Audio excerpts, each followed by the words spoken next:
All right, let's get right into it. There's a new proposal from the White House that's really stirring things up on the world stage. We're talking about a completely new international body. And yeah, it comes with a pretty controversial price tag. And here's that number, $1 billion. Yep, you heard that right. According to a new report, that's the price for a permanent seat on a brand new Board of Peace being proposed by U.S. President Donald Trump. So is this really a billion-dollar peace club? Well, a draft charter that's been reported on gives us a peek into this controversial new plan.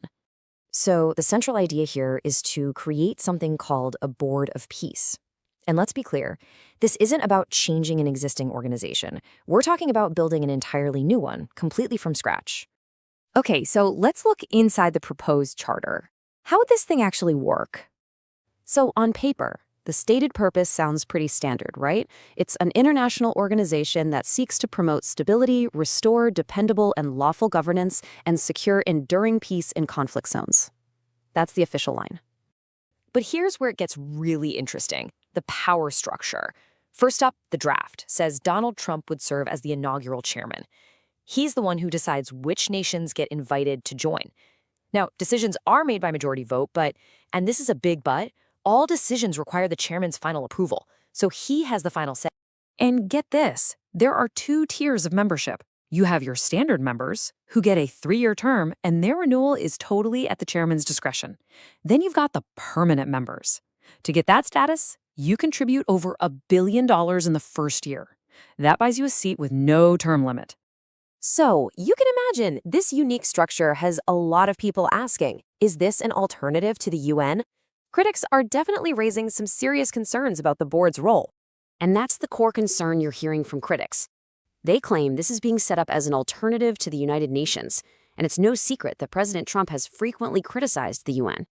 All right, so what does the White House have to say? Let's look at their response, because they're really pushing back against these initial reports. The White House took to the social media platform X and called the report misleading. They stated very clearly that there is, quote, no minimum membership fee to join the Board of Peace. Okay, so what about that billion-dollar figure then? If it's not a fee, what is it? That's the big question.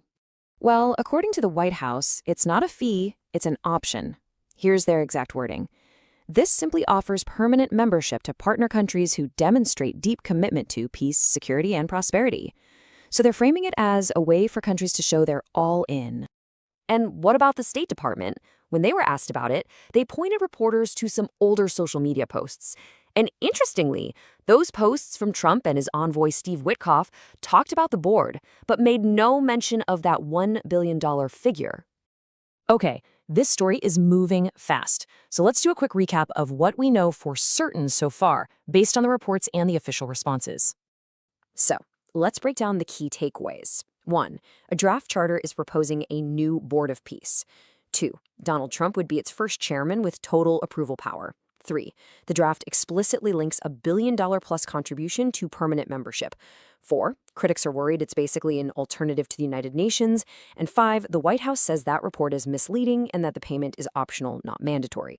And here's the thing. The draft reportedly says this board becomes official once just 3 nations sign on, which leaves us with a huge question as this all unfolds. Are we looking at a new model for international diplomacy or a direct challenge to the old world order? That's what everyone's watching.